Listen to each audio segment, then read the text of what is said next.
नमस्कार दोस्तों, खबर और मनोरंजन का अड्डा मीडिया पार्क 24 घंटे में आपका स्वागत है।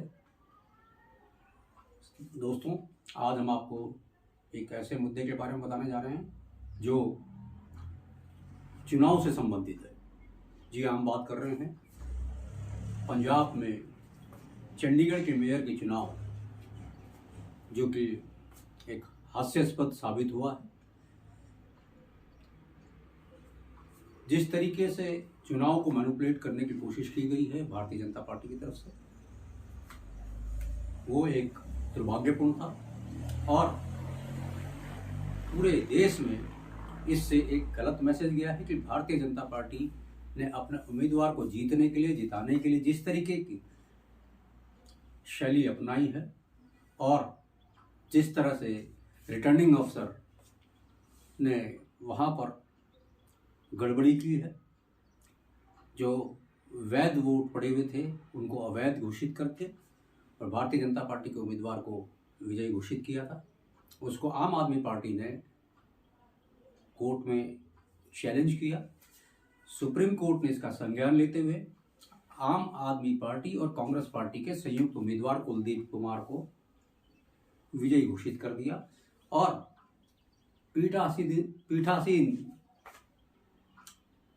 पीठाधीन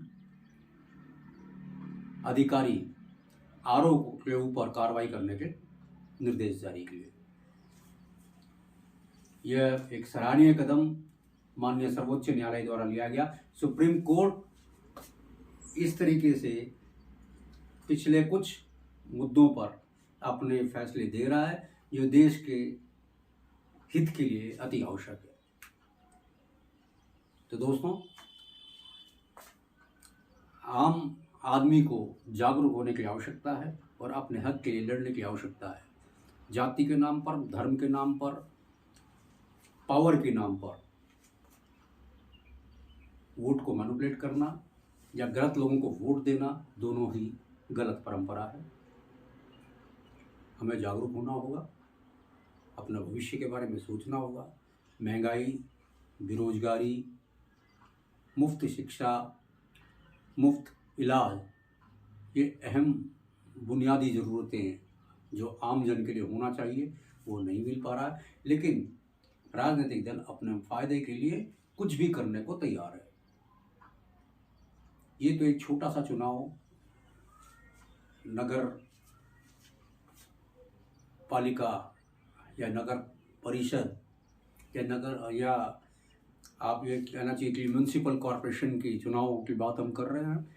लेकिन एक छोटे से चुनाव में जिस तरीके से धांधली की गई, पीठासीन अधिकारी ने जिस तरीके से घपला करने की कोशिश की है, जो एक भारतीय जनता पार्टी के माइनॉरिटी सेल का सदस्य है और वो रिटर्निंग अफसर की तरीके से वहाँ पर कार्य कर रहा था, और उसी ने जिस तरीके से वैलिड वोट को इनवैलिड किया, ये एक गंभीर विषय का संज्ञान माननीय न्यायालय ने लिया और इस पर न्यायोचित कार्रवाई की। ये बहुत सराहनीय कदम है। मैं सैल्यूट करना चाहता हूँ भारत के सर्वोच्च न्यायालय को, जिन्होंने इस प्रकार के सही कदम उठाया। अब आगामी कुछ दिनों में लोकसभा की आचार संहिता लगने वाली है और लोकसभा चुनावों पर भी इस तरह की धांधली होना लाजमी है, लेकिन वो एक बड़े स्तर पर होगी। जिस तरीके से सत्तारूढ़ दल घोषणा कर रही है कि हम जो है 400 का आंकड़ा पार करेंगे या 370 सीट लेके जाएंगे, किस गणित के आधार पर ले जाएंगे ये भविष्य के गर्भ में है।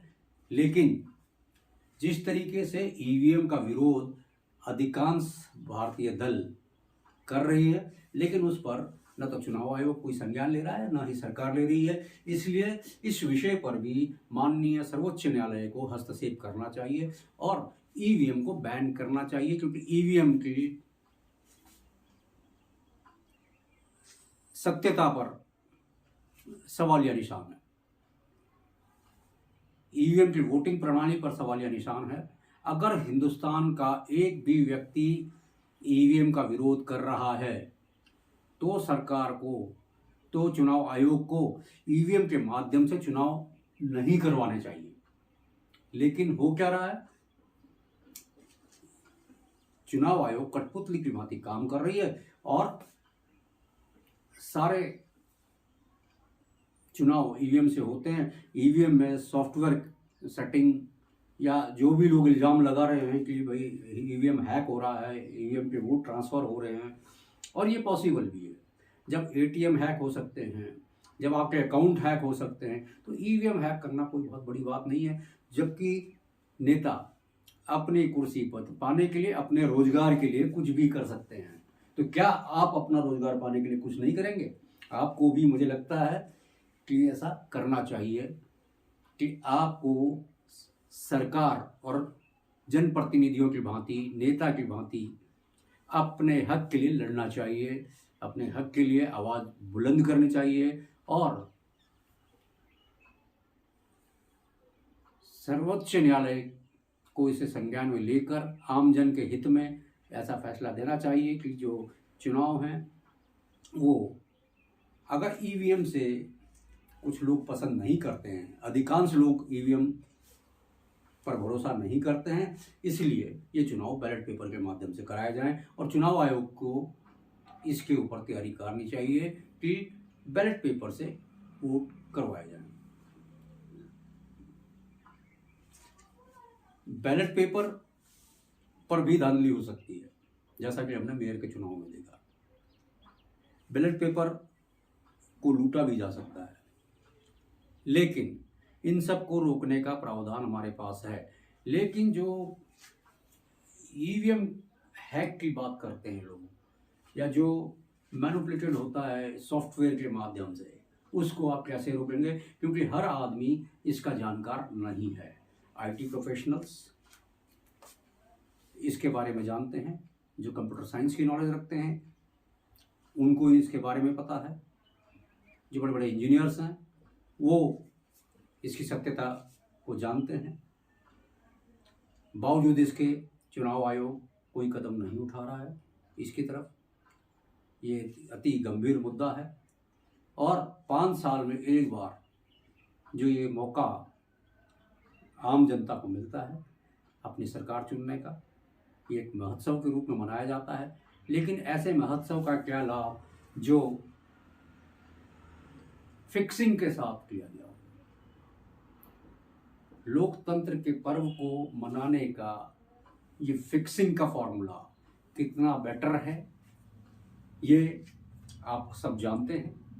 और इससे आने वाले दिनों में कितनी महंगाई बढ़ने वाली है। हम पेट्रोल, डीजल, अनाज, खाद्य पदार्थ जितने भी हैं, सब्जियां हैं, दालें हैं, ये सब कहाँ पर पहुंचने वाली है इसका आप अंदाज़ा नहीं लगा सकते।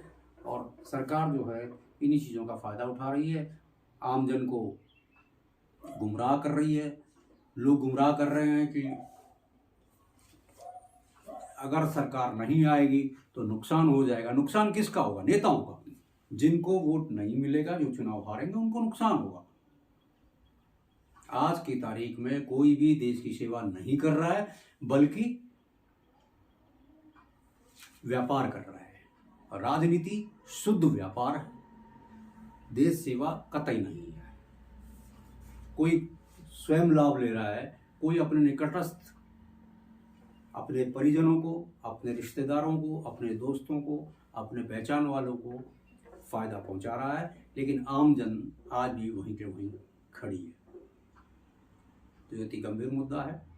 माननीय न्यायालय इस पर संज्ञान ले और निर्देशित करे चुनाव आयोग को कि जो चुनाव होंगे वो बैलेट पेपर से होंगे। आप एक देश एक चुनाव की बात करते हैं, बहुत अच्छी बात है, अच्छा कदम है, लेकिन चुनाव बैलेट पेपर से हों। भले ही चुनाव के परिणाम आने में हमें 2 दिन 4 दिन लग जाए। तो ये आमजन की राय है। हमारा काम है जनता की राय आप तक पहुंचाना। हमारा काम है जो हम लोगों से बात करते हैं, जो हमारे प्रतिनिधि लोगों की बात हम तक पहुंचाते हैं, जो नुक्कड़ों में, जो चाय की दुकान पर, जो सैलून की दुकान पर जिस तरह की चर्चाएं होती है, उन्हीं सब से हम एक विषय को उठाकर आप तक पहुंचाते हैं और उनकी भावना आप तक पहुंचाते हैं, उनकी बात हम आप तक रखने का प्रयास करते हैं। ये हमारे निजी विचार नहीं है, ये आम लोगों के, अधिकांश लोगों के विचार हैं जो हम आपके सामने प्रस्तुत कर रहे हैं।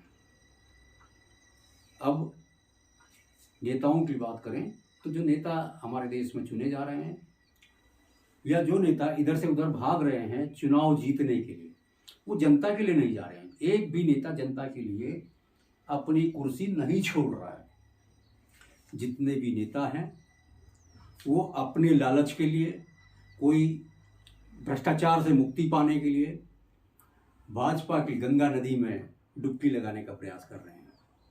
कोई अपने लिए, कोई अपने बेटे के लिए, कोई अपने पुत्र वधू के लिए भाजपा से सौदेबाजी कर रहा है।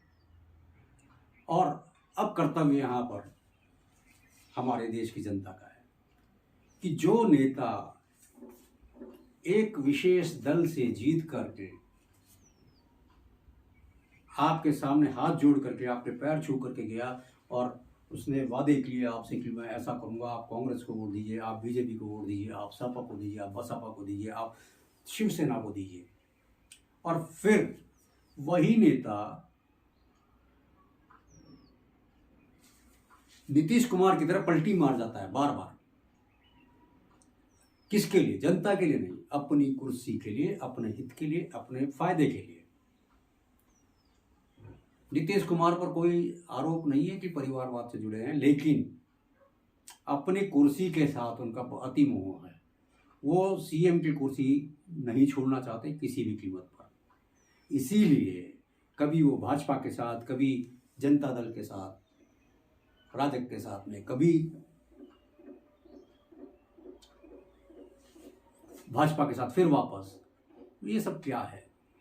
ये सब आम जन को समझना चाहिए और ऐसे नेताओं का बहिष्कार करना चाहिए, ऐसे नेताओं का बाइकआउट करना चाहिए, ऐसे नेताओं को वोट कतई नहीं देना चाहिए।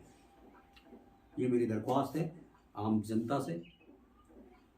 मीडिया पार्क 24 घंटे ब्रॉडकास्ट की तरफ से मैं आप सबसे निवेदन करता हूँ कि अपना कीमती वोट अवश्य करें, मतदान में भागीदार अवश्य बने, ज़्यादा से ज़्यादा संख्या में वोट करें, लेकिन अपने वोट की चोट से ऐसे नेताओं को सबक जरूर सिखाएं, चाहे वो कितने ही बड़े लेवल का नेता क्यों ना हो। उसको ये सबक मिलना अति आवश्यक है कि जनता उनकी गुलाम नहीं है, उनकी कठपुतली नहीं है कि जब वो चाहे कांग्रेस में आ जाएं और जब वो चाहे भाजपा में चले जाएं और जब उनका जी भर जाए तो बसपा में चले जाएं। तो ये प्रथा रुकनी चाहिए, लेकिन इसको रोकने की जिम्मेदारी सिर्फ और सिर्फ जनता की है। और जनता जब तक नहीं कहेगी, इनको सबक नहीं सिखाएगी, तब तक ये देश सुधरने वाला नहीं है, ये नेता सुधरने वाले नहीं है, और ये अपने हित के लिए काम हमेशा करते रहेंगे और आम जन पेपर लीक जैसे मामलों में फंसी रहेगी।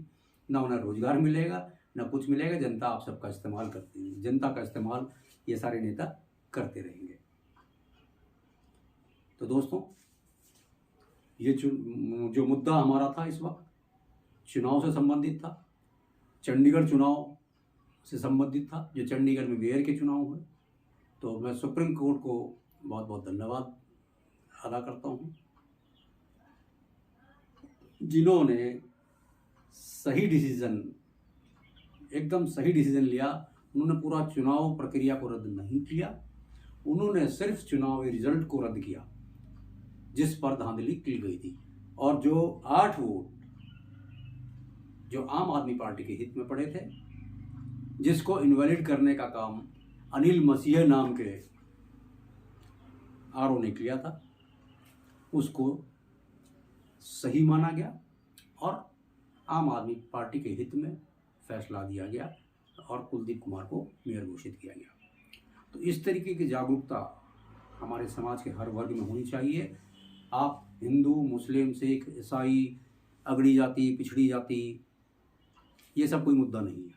ये सिर्फ चुनावी मुद्दा है, नेताओं के मुद्दा है। नेता अपना हित साबित करने के लिए सब करता है।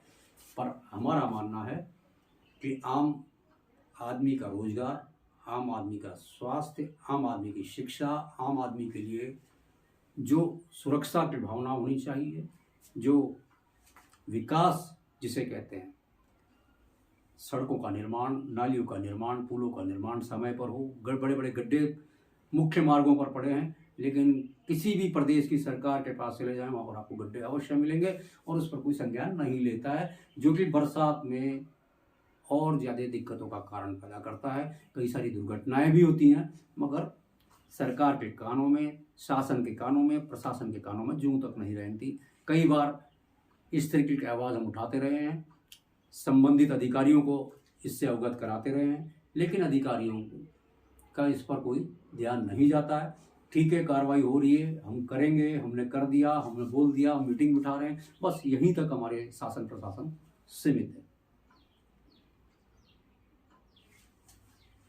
तो इस पर संज्ञान लेना चाहिए और इनकी जिम्मेदारी तय की जानी चाहिए कि अगर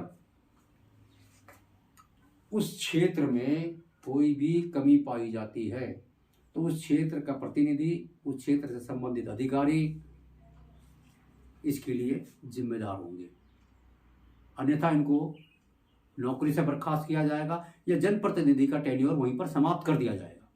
इस तरह की शक्ति माननीय सुप्रीम कोर्ट करे, तभी हमारे देश की जनता का कुछ भला हो सकता है। तो दोस्तों, अभी